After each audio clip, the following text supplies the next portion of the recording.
अरे, आप तो दुबई में बड़ी नौकरी करते थे। आज यहाँ फटे कपड़ों में रिक्शा क्यों चला रहे हो?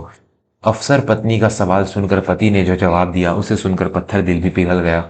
नमस्कार दोस्तों, अक्सर हम कहते हैं कि एक सफल पुरुष के पीछे एक महिला का हाथ होता है, लेकिन आज की कहानी आपको बताएगी कि एक सफल महिला के पीछे एक ऐसे पुरुष का भी हाथ हो सकता है जिसने अपना सब कुछ जलाकर अपनी पत्नी की तकदीर को रोशन किया। यह कहानी त्याग, प्रेम और एक ऐसे अटूट बंधन की है जिसे सुनकर आज आपकी आंखों से आंसू नहीं रुकेंगे। कहानी की शुरुआत होती है उत्तर प्रदेश के शहर प्रयागराज के एक व्यस्त चौराहे से। जेठ की तपती दोपहर थी, सूरज आग बरसा रहा था और सड़क पर लू के थपेड़े पड़ रहे थे। शहर की नई एसपी सुमन तिवारी अपने काफिले के साथ राउंड पर निकली थी। सुमन एक बेहद सख्त और कड़क मिजाज की पुलिस अफसर मानी जाती थी। उनके नाम से ही अपराधी थर थर कांपते थे। सुमन की गाड़ी का सायरन बज रहा था और ट्रैफिक पुलिस वाले रास्ता खाली करवाने में लगे थे। तभी अचानक एक गली से एक पुराना खटारा रिक्शा जिस पर लोहे का भारी सामान लदा था अनियंत्रित होकर सुमन की पुलिस जीप के सामने आ गया। रिक्शे वाले का संतुलन बिगड़ा और रिक्शा का एक हिस्सा सुमन की नई सरकारी गाड़ी के बम्पर से जोर से टकरा गया। धड़ाम की आवाज हुई। ड्राइवर ने जोर से ब्रेक मारा। सुमन तिवारी को झटका लगा और उनके हाथ से पानी की बोतल गिर गई। सुमन का पारा सातवें आसमान पर चढ़ गया। इस भीषण गर्मी और ऊपर से हादसा, सुमन गुस्से में दमदमाती हुई गाड़ी से नीचे उतरी। उनके सुरक्षाकर्मी तुरंत दौड़े और उस रिक्शे वाले को कॉलर से पकड़कर घसीटते हुए सुमन के सामने लाए। वह रिक्शा वाला एक कमजोर दुबला पतला आदमी था। उसके कपड़े पसीने से लथपथ थे, चेहरे पर धूल जमी थी और पैरों पर टूटी हुई हवाई चप्पल थी। वह डर के मारे कांप रहा था और हाथ जोड़कर गिड़गिड़ा रहा था। साहब, गलती हो गई, साहब माफ कर दो, ब्रेक नहीं लगा साहब। उस रिक्शे वाले की आवाज में एक अजीब सा दर्द था। सुमन ने अपनी छड़ी उठाई और गुस्से में चिल्लाई, दिखाई नहीं देता? सरकारी गाड़ी ठोक दी, अभी जेल में डालूंगी तो सारी हेकड़ी निकल जाएगी। सुमन जैसे ही उस रिक्शे वाले को धमकाने के लिए उसके करीब गई, उस रिक्शे वाले ने डर कर अपनी नजरें ऊपर उठाई। उनकी चार आंखें मिली। जैसे ही सुमन ने उस धूल और पसीने से सने चेहरे को गौर से देखा, उसका हाथ हवा में ही जम गया। जिस छड़ी को उसने मारने के लिए उठाया था वो उसके हाथ से छूटकर सड़क पर गिर गई। सुमन का पूरा शरीर सुन्न पड़ गया। उसके मुंह से शब्द नहीं निकल पा रहे थे। सामने खड़ा वो लाचार बेबस रिक्शा वाला कोई और नहीं बल्कि उसका पति राघव था। वही राघव जो पिछले 8 सालों से दुबई में रह रहा था। वही राघव जो हर महीने उसे पैसे भेजता था ताकि वो अपनी पढ़ाई पूरी कर सके। सुमन की आंखों के सामने अंधेरा छाने लगा। उसने लड़खड़ाती आवाज में कहा, राघव, तुम यहाँ? तुम तो दुबई में थे, तुम तो वहाँ मैनेजर थे ना? वहाँ खड़े सिपाही और हवलदार हैरान थे कि उनकी सख्त मैडम इस फटेहाल रिक्शे वाले को नाम से कैसे बुला रही है। राघव ने अपनी पत्नी शहर की एसपी साहिबा को वर्दी में देखा तो उसे अपनी गरीबी पर शर्म आने लगी। उसने अपना चेहरा छिपाने की कोशिश की और वहां से भागने लगा, लेकिन सुमन ने दौड़कर उसका हाथ पकड़ लिया। रुको राघव, मुझे सच बताओ, यह सब क्या है? तुम तो कहते थे कि तुम विदेश में हो, एसी ऑफिस में काम करते हो, फिर यह रिक्शा, यह हालत, मेरे पैसे, मेरी पढ़ाई का खर्चा, यह सब कहाँ से आ रहा था? सुमन बीच सड़क पर चिल्ला रही थी। उसकी आंखों में आंसुओं का सैलाब बह निकला था।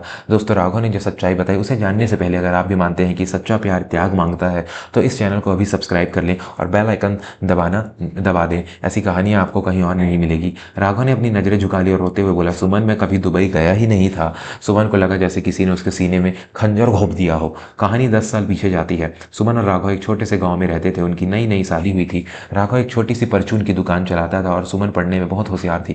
सुमन का बचपन से सपना था कि वह एक बड़ी पुलिस अफसर बने, लेकिन ससुराल की गरीबी और जिम्मेदारियों ने उसके सपनों को चूल्हे चौके तक सीमित कर दिया था। एक रात सुमन को आंगन में यूपीएससी की पुरानी किताबें पढ़ते हुए राघव ने देख लिया था। उस दिन राघव ने ठान लिया था कि वह अपनी पत्नी के सपने को मरने नहीं देगा, लेकिन कोचिंग और शहर में रहने का खर्चा लाखों में था और राघव की कमाई कौड़ियों में। राघव ने घर में झूठ बोला कि उसे दुबई में एक बहुत बड़ी कंपनी में सुपरवाइजर की नौकरी मिल गई है। उसने अपनी पुश्तैनी दुकान चुपके से बेच दी और उन पैसों से सुमन का दिल्ली के एक बड़े कोचिंग इंस्टीट्यूट में दाखिला करवा दिया। राघव ने सुमन से कहा, सुमन, तुम बस अपनी पढ़ाई पर ध्यान देना, पैसों की चिंता मत करना, मैं विदेश जा रहा हूँ, वहाँ बहुत पैसा है, मैं हर महीने तुम्हें खर्चा भेजता रहूंगा। सुमन को लगा उसका पति सच में विदेश जा रहा है। उसने आंखों में आंसू लिए उसे विदा किया, लेकिन राघव एयरपोर्ट जाने के बजाय प्रयागराज के एक मलिन बस्ती में आ गया। उसने वहाँ एक छोटा सा कमरा किराए पर लिया और दिहाड़ी मजदूरी शुरू कर दी। वह दिन में बोरियां उठाता और रात को रिक्शा चलाता। उसका बस एक ही मकसद था, हर महीने की 1 तारीख को सुमन के खाते में 15,000 रुपये जमा करना। वह सुमन से फोन पर बात करते समय हमेशा झूठ बोलता, अरे सुमन, यहाँ तो बहुत बड़ा ऑफिस है, मैं एसी में बैठा हूँ, तुम बस मन लगाकर पढ़ना, जबकि असलियत में वह उस वक्त तपती धूप में ईंटें ढो रहा होता था। उसने 8 साल तक एक भी नया कपड़ा नहीं खरीदा। उसने कई बार भूखे पेट सोकर पैसे बचाए ताकि सुमन की किताबों और हॉस्टल के किराए में कोई कमी ना आए। 2 साल पहले एक हादसे में राघव का पैर टूट गया था। इलाज में पैसे नहीं लगते, इसलिए उसने अपना इलाज ही नहीं करवाया। वह लड़ाकर रिक्शा चलाता रहा, दर्द सहता रहा, लेकिन सुमन को पैसे भेजना बंद नहीं किया। उसे डर था कि अगर उसने पैसे नहीं भेजे तो सुमन की पढ़ाई रुक जाएगी और उसका सपना टूट जाएगा। सड़क पर खड़ा राघव अब सुमन के सामने रो रहा था। उसने कहा, सुमन, मैं अनपढ़ गंवार हूँ। अगर मैं तुम्हें बता देता कि मैं यहाँ रिक्शा चलाता हूँ तो क्या तुम अपनी पढ़ाई पर ध्यान दे पाती? तुम मुझे अपने पास बुला लेती और अपना सपना छोड़ देती। मैं नहीं चाहता था कि मेरी गरीबी तुम्हारी वर्दी के आड़े आए। सुमन यह सब सुनकर वहीं सड़क पर घुटनों के बल बैठ गई। उसे अपनी वर्दी, अपने पद, अपनी लाल बत्ती की गाड़ी सब उस त्याग के सामने बहुत छोटे लगने लगे जिसे वह अपनी कामयाबी समझ रही थी। उसकी नींव उसके पति के पसीने और खून से सींची गई थी। सुमन ने नहीं देखा कि लोग क्या कहेंगे। उसने नहीं देखा कि वह एक एसपी है। उसने सबके सामने बीच चौराहे पर अपने पति राघव के मैले कुचैले पैरों को पकड़ लिया और अपना सिर उसके चरणों में रख दिया। मुझे माफ कर दो राघव, मुझे माफ कर दो। मैं इतनी अंधी हो गई थी कि मुझे तुम्हारी आवाज के पीछे का दर्द कभी सुनाई ही नहीं दिया। धिक्कार है ऐसी अफसरगिरी पर जो अपनों का ही दर्द न देख सके। सुमन दहाड़े मार मार कर रो रही थी। वहां खड़ा पूरा पुलिस महकमा और तमाशबीन लोगों की भीड़ की आंखों में आंसू थे। कांस्टेबल जो अभी राघव को मारने के लिए लपका था वह अब सिर झुकाए खड़ा था। सुमन खड़ी हुई। उसने अपनी जेब से रुमाल निकाला और राघव का पसीने से सना चेहरा साफ किया।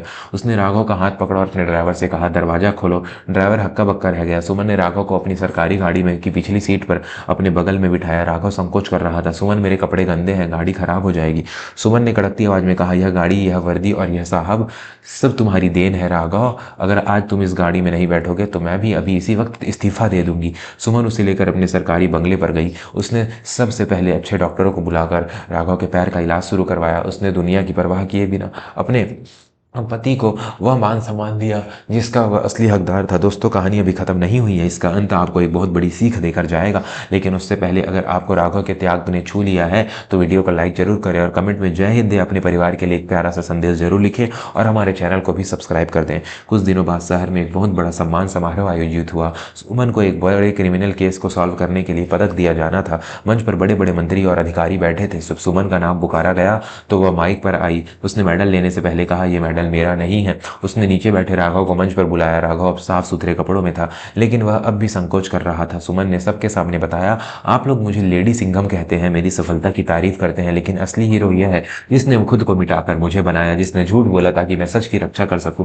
अगर यह रिश्ता नहीं चलाते तो मैं आज यह वर्दी नहीं पहन पाती। सुमन ने वह मेडल राघव के गले में पहना दिया और सबके सामने उसके पैर छुए। पूरा हॉल तालियों की गड़गड़ाहट से गूंज उठा। उस दिन सबको समझ आ गया कि प्रेम का मतलब सिर्फ आई लव यू कहना नहीं होता, बल्कि प्रेम का असली मतलब है समर्पण। किसी के सपनों के लिए अपनी इच्छाओं की बलि देना ही सच्चा प्रेम है। निष्कर्ष, मोरल, दोस्तों, इस कहानी से हमें यह सीख मिलती है कि हमें कभी भी अपने जीवन साथी या माता पिता के त्याग को कम नहीं समझना चाहिए। हम अक्सर अपनी सफलता के नशे में यह भूल जाते हैं कि उस मुकाम तक पहुंचने के लिए हमारे अपनों ने कितने कांटे चुने हैं। हो सकता है आपके पिता, आपके पति या आपकी पत्नी ने आपके लिए अपनी नई कई ख्वाहिशें मार दी हो जिनका आपको पता ही ना हो। इसलिए उनका सम्मान करें। रिश्ते पैसे या रुतबे से नहीं बल्कि एहसास और त्याग से चलते हैं। अगर आज की कहानी ने आपके दिल को छू लिया है तो इसे अपने परिवार और दोस्तों के साथ शेयर जरूर करें ताकि वे भी रिश्तों की इस गहराई को समझ सके। और हाँ, जाने से पहले चैनल को सब्सक्राइब करना ना भूलें क्योंकि हम लाते हैं ऐसी कहानियां जो सीधा दिल में उतर जाती हैं। मिलते हैं अगली कहानी में, तब तक के लिए अपना ख्याल रखें। धन्यवाद।